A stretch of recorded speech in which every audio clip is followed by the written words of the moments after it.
Hi everyone, it's Christy from Green Eyed Tarot. I hope you are all doing well. I'm here today to do the VR hashtag deck crush.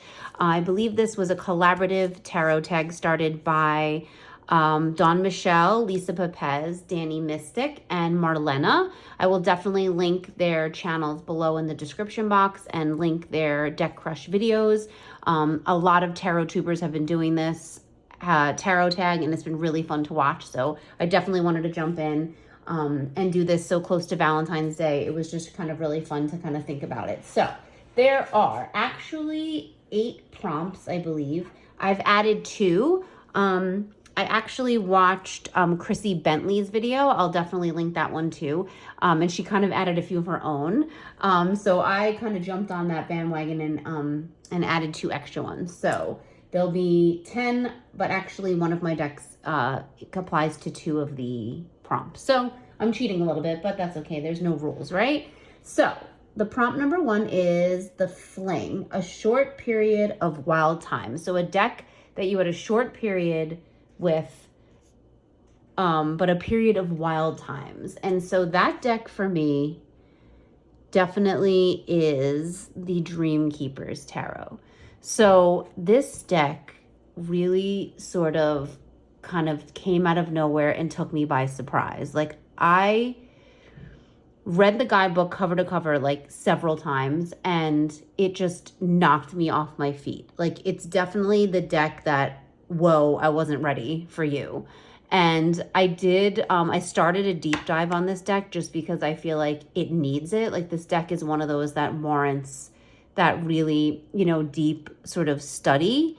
And I do love to do that, but not every deck I have is one that I want to do that with. But this one is definitely one that I wanted to dive deeper with. And I feel like needs that time and attention. I didn't have it at the time. It's like I didn't have the headspace and I didn't have the time. And I feel like it definitely needs it. Like I said, the guidebook sort of just knocked me off my feet. So this is sort of that deck that's like, it's a fling because I used it probably and studied it for like 3 weeks, like super intense. And then I just had to put it away because I just didn't have the energy and the time that I needed to really continue to deep dive with it and to sort of wrap my head around like everything that was happening in the cards. It's so layered. And like I said, the guidebook sort of just, like, some of the guidebook entries just literally knocked the breath out of me. I couldn't believe how much they resonated with me. So if you don't have this deck or been considering it, I'm telling you, like, even if you think, oh, that's not my art style, or the artwork sort of creeps me out a little bit, because it can be a little creepy. There's lots of like disembodied heads and things like that.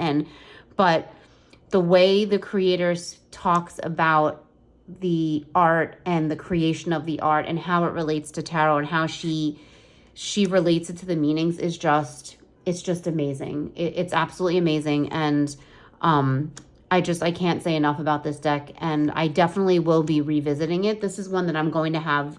It's like one of those that you have a fling with, like when you're on a break and then you go back and have a fling, and then you get into a serious relationship and then you go back and have a fling again. That is what I feel like this deck is going to be for me, at least for a little while. And then I have a feeling it's going to become like a piece of my soul, just because that's what it feels like. But I just haven't had the time and attention to put into it, and like how serious I want to get with this. I feel like I haven't been able to. So that's why I'm sort of putting it into this category of the fling. So definitely wasn't ready for this, wasn't ready to have a serious relationship, but I think someday down the road, we are definitely going to be in a serious long-term committed relationship together. So that's the Dream Keepers Tarot. So prompt number 2 is Puppy Love. So this is a deck with which you were infatuated but couldn't make a long-term commitment. So, okay, so this is the deck I chose for Puppy Love, and it sort of pains me to say this, just because I feel like I'll never get rid of this deck, but I don't really use it for readings typically, like very rarely. And this is the very beautiful Oh Gash and Thorn. So I'm sure everyone's pretty familiar with this deck, but it's absolutely gorgeous. Like, as soon as I even got an inkling of this, the Kickstarter, and like I sort of followed the creation of this deck, I was like immediately infatuated with it, and I didn't even know what the deck was actually going to be. This is definitely an animal deck. In terms of animal decks, this is like definitely the animal deck for me. The animal deck of all animal decks. Like, and I don't use them, which is why I say that. I really don't have many. I can't read with them. I think of tarot as such a human experience. And so much of the like the archetypes and things are such a it has such a human dynamic that I have a hard time reading with animal decks. And that's just me. It's a personal thing. I have a hard time doing readings with them. But this is like, just, if I could just sit here and flip through this just to appreciate the art, then that's something that I definitely do with this deck. And it's like beautifully produced. It feels beautiful. I think the other thing too is that because of all the white space, like on the back, it's so white. I literally, because of my like type A personality, I don't want to get it dirty. I don't want to ruin it. So like, that's another reason why I can't make a long-term commitment. It might sound so silly, but like just me thinking of using this deck like repeatedly and like really like, putting a lot of wear and tear on it, like gives me anxiety. So it's another reason why I kind of keep it as a very special deck. Like I love it. When I got it, I like couldn't stop looking at it. But as far as like doing readings and using this as like an everyday deck, it's just not something that I will do. I will never get rid of it. It will always be part of my tarot library.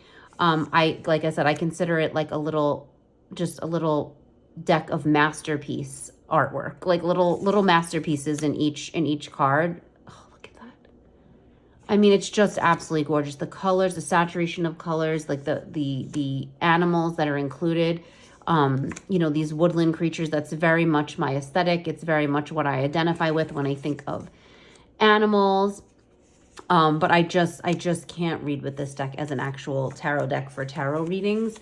At least not on a regular basis. I do pull it out and will do readings around like specific times of year and things like that, but I just can't use it. I can't make that commitment to use it regularly. So that's why I definitely chose this one for Puppy Love. I absolutely adore it. I'm completely infatuated with, but it will definitely stay and hold a little special place for me in my collection, and it will always be here, and I will always have it, but I just won't be using it long term for tarot. And look at that bag. Could it get any more perfect or cuter than this bag for the Oak Ashen Thorn? So let's see. Prompt number 3 is friends with benefits. So this is a deck you care about, but sometimes gets extremely passionate for. So this is a deck. Like I knew immediately what deck I was going to pick for this because it's just that kind of deck. It has that vibe for me. So Friends with Benefits for me is the Darkness of Light Tarot. This is the 4th edition. Oh, this deck. I absolutely adore this deck. And to me, it's like a little bit dark, a little bit mysterious, a little bit steamy. And so that's where I kind of the Friends with Benefits comes in, sort of that passion, like that fire that's what I get from this deck. This deck it's absolutely gorgeous, and it is a little bit darker, like in terms of its aesthetic, so the colors and things, but it's just absolutely gorgeous, and it gives the most beautiful, spot on, calls you out on your bullshit. And I feel like a Friends with Benefits kind of thing, that's what it kind of is, that that person who you have a physical and sort of lustful relationship with, but is also your friend, so kind of will tell you like it is and won't like pull any punches, and literally will just not take any of your shit. And that's this deck, the Darkness of Light. It's just amazing. Definitely, as soon as I saw that prompt, I was like, this is the deck. this Darkness of Light deck is it's just amazing. And this edition has some really beautiful cardstock, and the black borders. It definitely, I used to have another edition with the white. It just wasn't the same. It didn't have the same feel for me. So this is definitely one of those decks that I'm super passionate about, you know, usually shows up in like every single hashtag like that I do for TarotTube. I feel like it inevitably shows up because I am super passionate about it. I don't use it like all the time. It's like really specific times of year, and like when I'm feeling a specific way, a specific type of reading for myself or for others, then this is when this deck comes out. But yeah, so kind of like friends with benefits, like when you're feeling lonely and you need sort of that intimacy and you need that connection. That's what this deck does for me. So definitely my friends with benefits deck, the Darkness of Light. It's amazing. I can gush all day about it. So that's my friends with benefits deck. Okay, so the next prompt number 4 is Love at First Sight, a deck that you loved from the very start. That was kind of an easy one too. I love that there could have been a few, but this deck was one that I loved at first sight. It was before I even had the deck in my hand, basically before the deck even came into being, and we just sort of heard about it, and that is the Forest of Enchantment. So this deck is basically a storybook in a deck.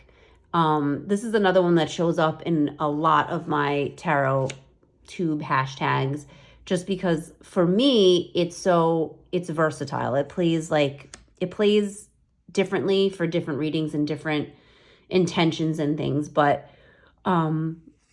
it's just so narrative, and so you immerse yourself in this world.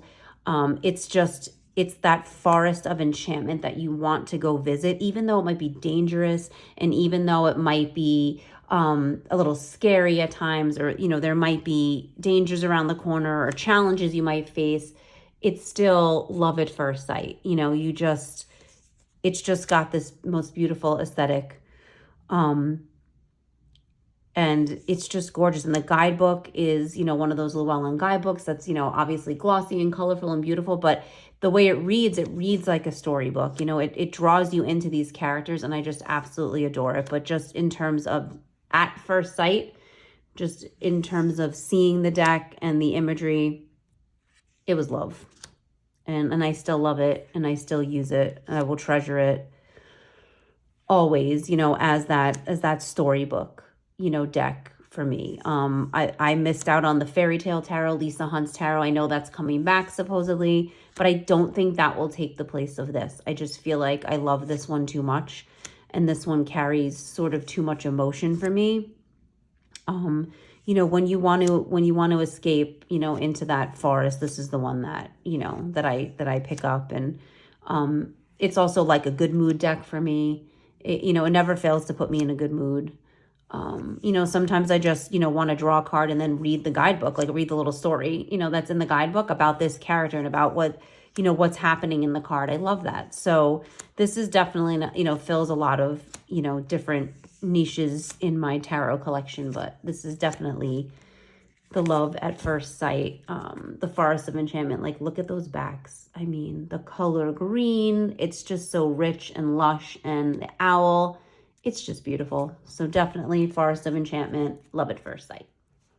Okay, so the next prompt is One Night Stand. So this is a deck you tried out but moved on from almost immediately, but sometimes you definitely think about it. So you still think about this one night stand, and probably most likely going to use it again, probably revisit it, and it won't be a one night stand anymore. But for me, that's the Barbara Walker Tarot. Now, I feel like this prompt is a little, you know, a little confusing and misleading, because I feel like I'm definitely going to use this deck again at some point, but I definitely just have feelings about it. I like it. Like it's not that I don't like it, but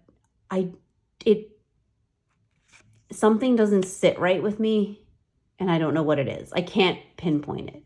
It's almost like a deck that makes you uncomfortable, but it should make you uncomfortable. It's okay that it makes you uncomfortable, but I still sort of put it away after using it for like a few days, and haven't picked it back up. I don't know if it's the keywords. It could be the keywords.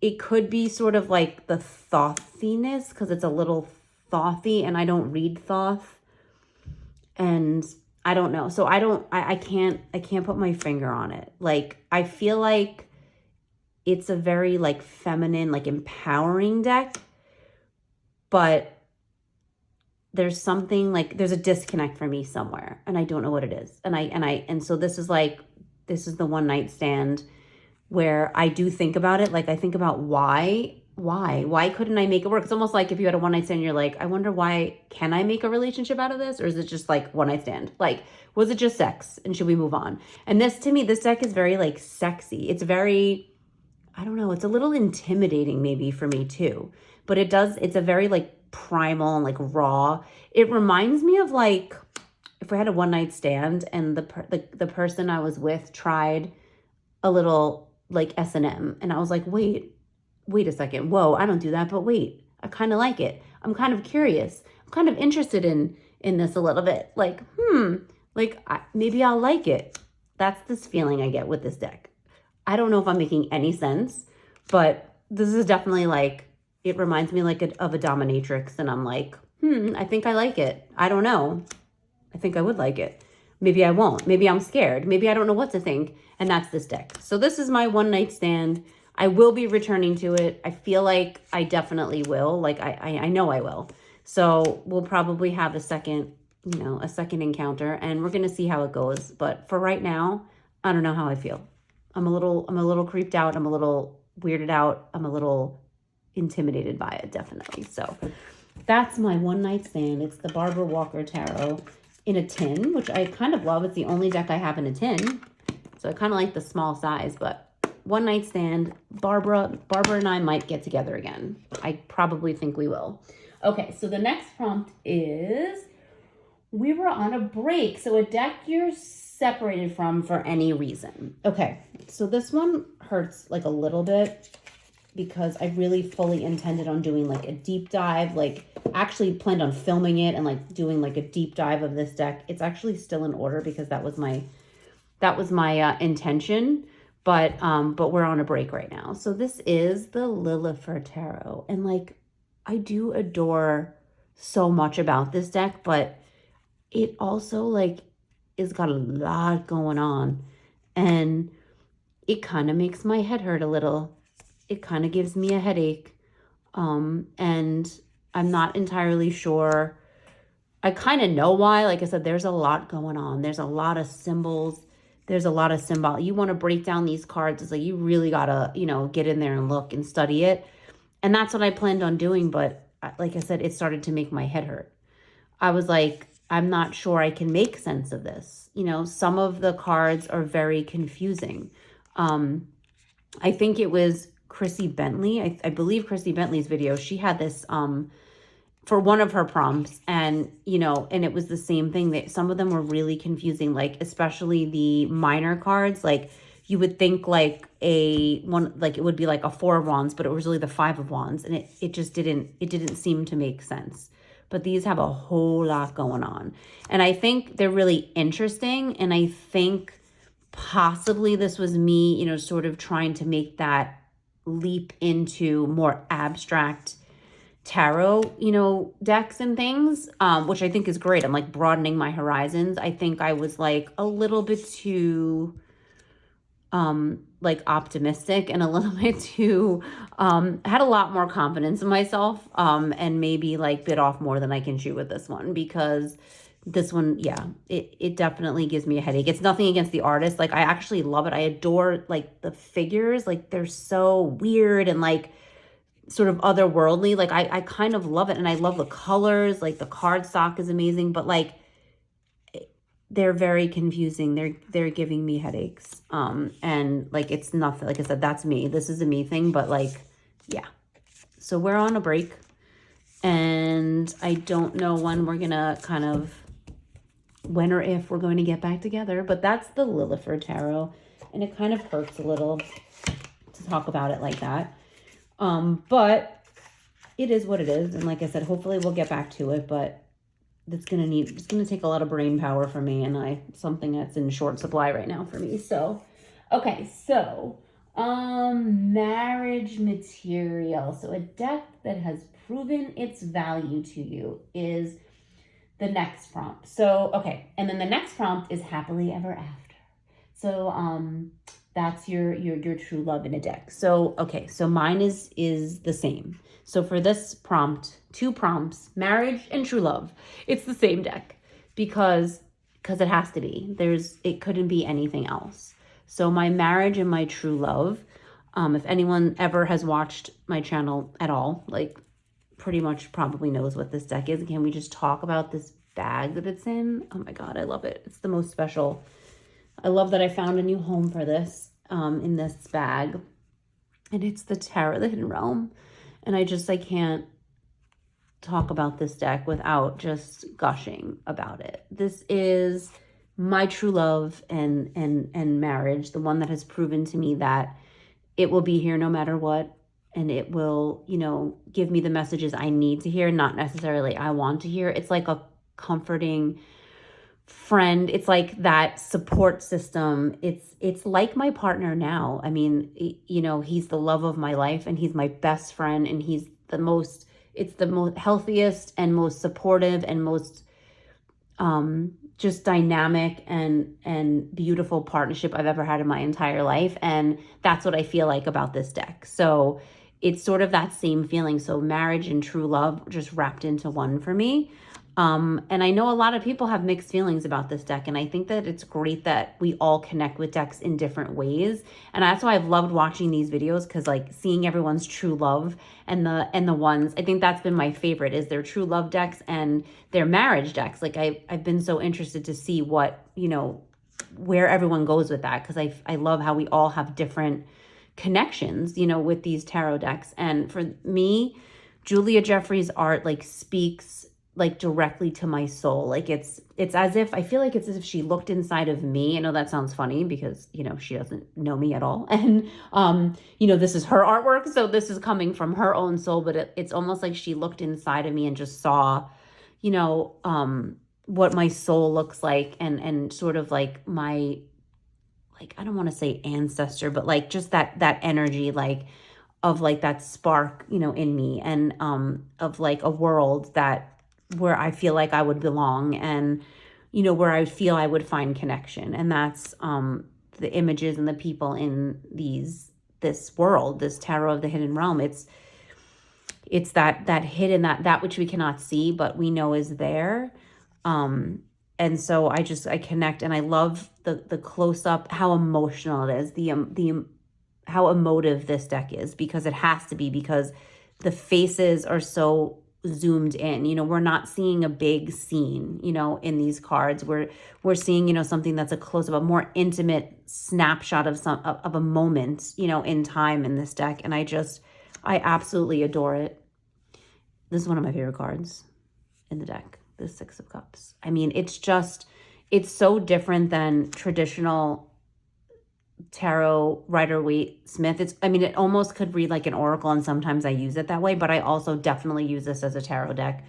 But it's just like a warm hug. It's like a kiss from a true love. It's like that intimacy and that support, and sort of like telling it how it is, and telling the truth, and being honest, because if you can't be honest with your true love and your partner, who can you be honest with? So it's all of that wrapped up into a deck. So this is definitely my marriage and my true love, and it always will be. And it's amazing. I can go on and on and on and on and on, and I think I have in like every single video I've ever filmed. But Tarot of the Hidden Realm is my soul deck, it's my true love, and it's my marriage deck. So sorry, we got a 2-for-1 there for those prompts.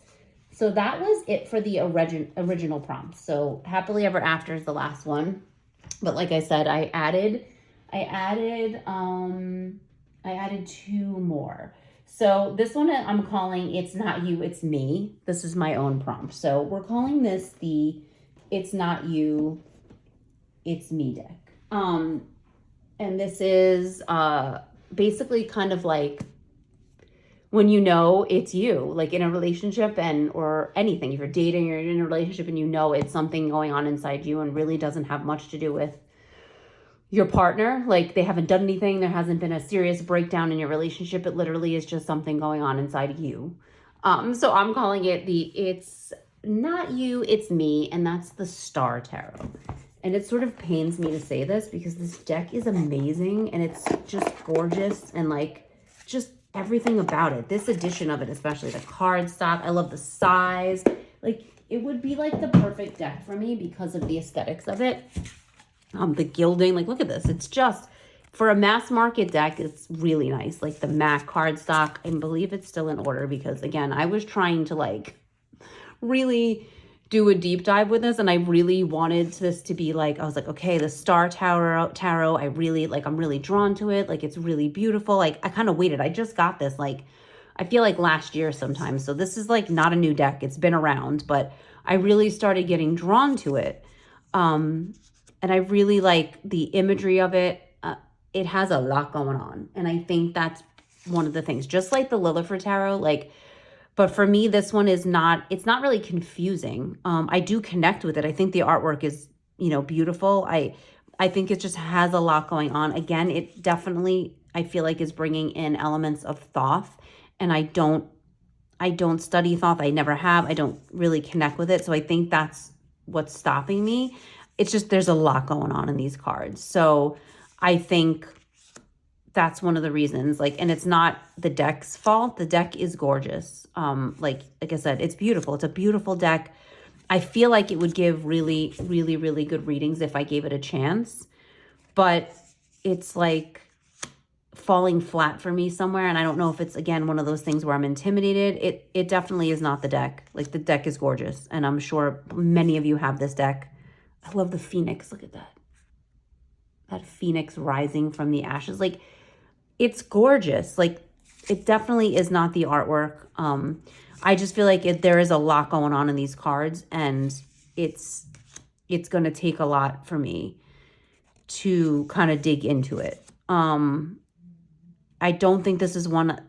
I think that I could intuitively read with it.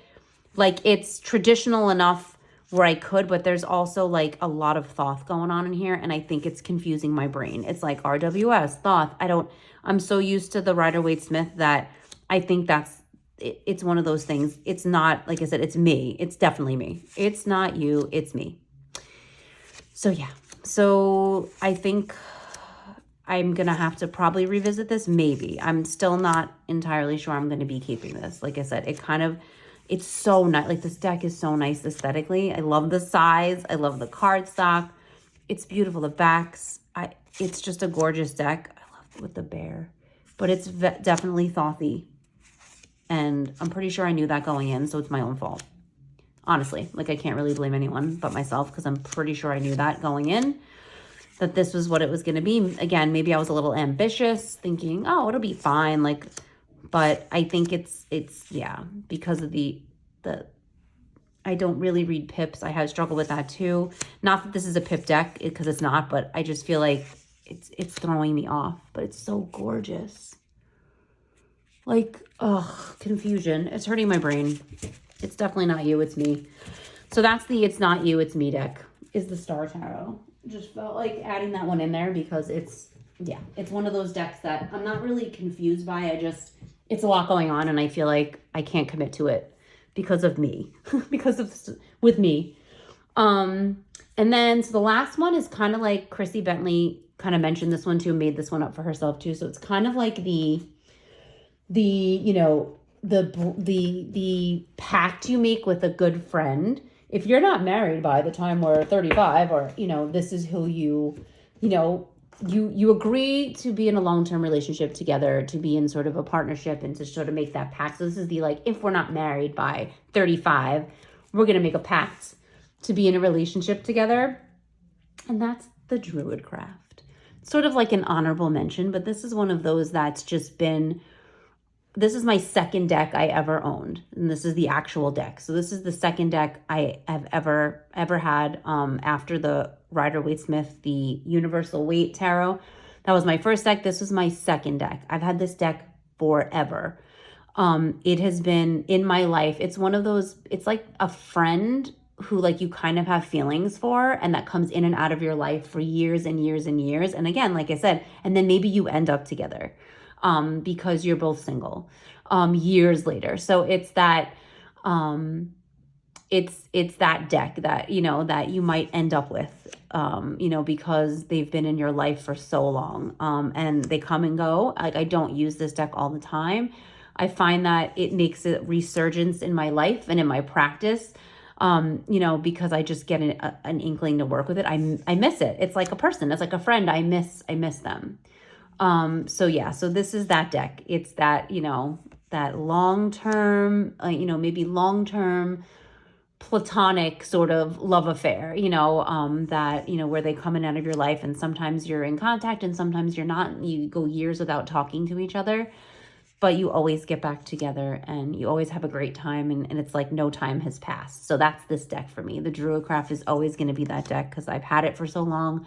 It's one of the decks I used to learn, you know, how to read tarot, other than that RWS, you know, and it really does, it's sort of, it's a great deck. I mean, in terms of an RWS clone, and just that the sort of fantasy / druidic feel, that nature, that very earthy, like pagan, you know, feel is such a part of who I am.